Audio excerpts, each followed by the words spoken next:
mission era, this would be called historically the South.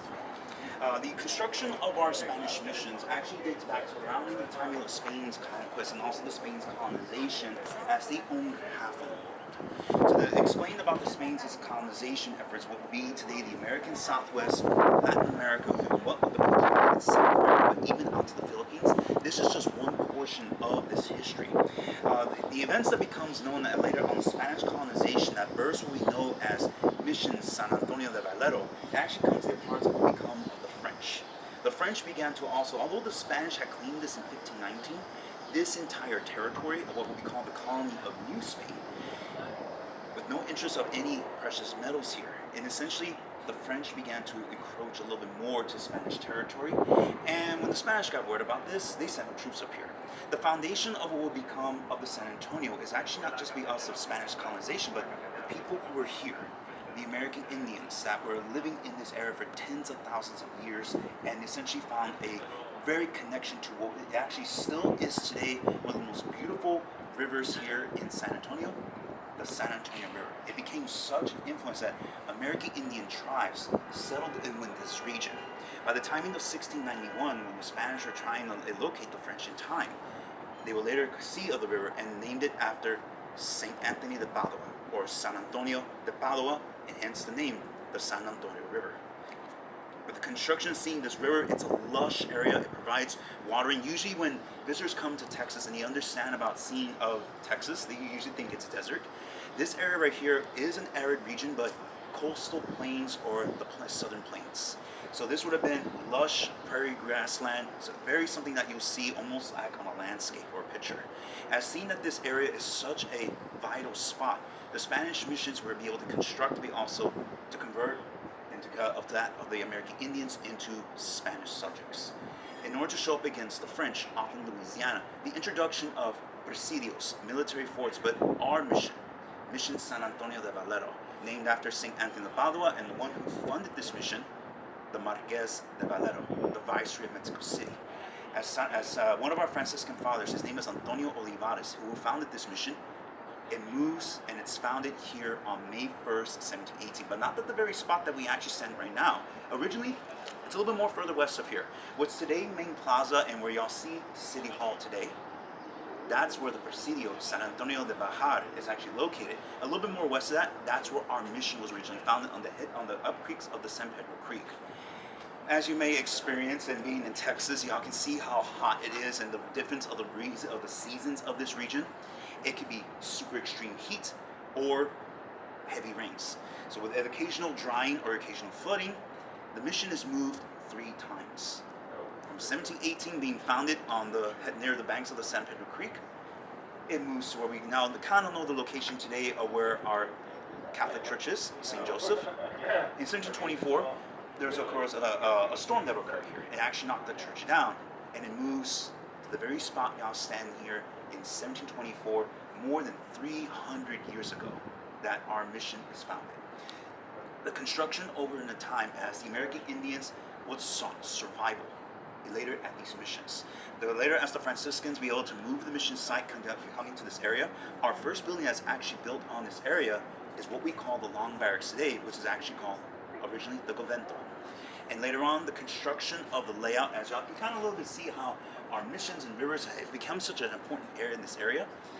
You can see later on these models of how the mission began to flourish into a walled-in compound for protection of the American Indians, introducing into that the Spanish culture and the gospel and the faith of the Catholic Church.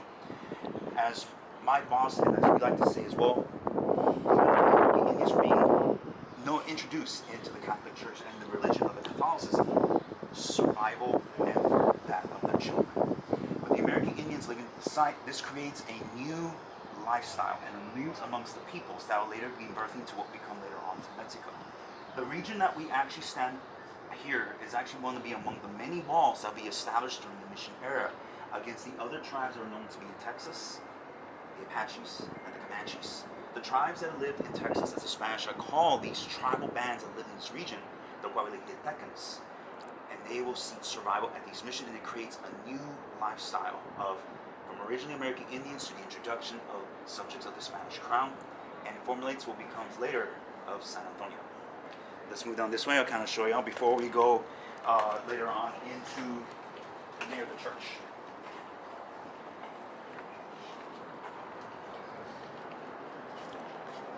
Although this south wall, which we actually did a lot of archaeological research, is the one we were this over here. I thought I saw it like this. Okay. All right. I just want to make sure because I hope you didn't take off a little bit too far. All right. This artist's representation of what we know what the Long or the Low Barrack or the South Wall is known to be. Now, to let you know, the original one was sadly gone by 1873, more than 100 plus years after the Battle of the Alamo, but also the construction of our mission site. So through artist rendition, we were able to construct what we usually think when many visitors come and visit our mission site. They'll walk the plaza and they'll see the most iconic building, the Church of the Alamo. And they say, oh, there's the entrance to the mission. We are actually standing right now at what was the original mission entrance gate. This interpretable will be the main gate that actually, as y'all look down this gateway, y'all can see that entrance to what was and what is Mission San Antonio de Valero. You can imagine seeing out here American Indians moving about, living on the western wall as their housings. This was a community changing into the life of the new lifestyle of what was all part of the colony of New Spain. And over in time, in 1793, our mission shuts down. 1793, Mission San Antonio de Valero is secularized, but still we got the other missions. Concepcion, San Jose, and San Juan de Espada. Even the construction as the Spanish had created this walled-in community originally to protect people safe inside and protection from the outside. It plays a more or less an important role in what we see by the turning of the 19th century as changes of the borders and nations began to occur. Although we're not going to be focusing a lot about the battle because this is all about the mission period, but everything that y'all see that was constructed during that mission era, the entrance leading to this new mission, it will play a big role and it happens by 1803, then later to 1835, and of course by 1836. From what would be originally called Mission San Antonio de Valero, as they saw that a military company saw this as importance, the Alamo Company moves into the old mission, and thus a familiar name that we all tend to recognize, the Alamo. And over in time, this south wall, which actually later converted, was originally the main gate how y'all enter in the mission period. It gets fortified to something else that you see as a kind of an additional part, as what was once part of Spain, later transitions to Mexico. Still, the south wall still exists. This will be an addition by the Mexican army by 1835. As Mexico had broke away from Spain in 1821, it transitions to what will be Mexico, the Republic of first the Empire, then later the Federal Republic of Mexico. And in time, 14 years will pass. This is still standing.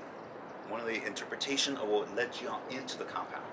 In 1835, the Texas Revolution, part of the Civil War that breaks out in the country of Mexico. This is where later on the Mexican military are now using the old mission.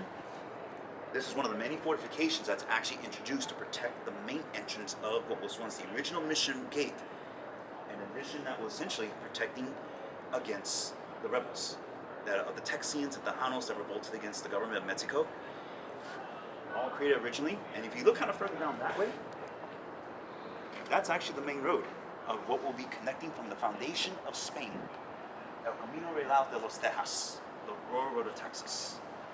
That road, which is today Commerce, led all the way down into San Antonio. This mission is not far from that historic road created during the crown of the Spanish.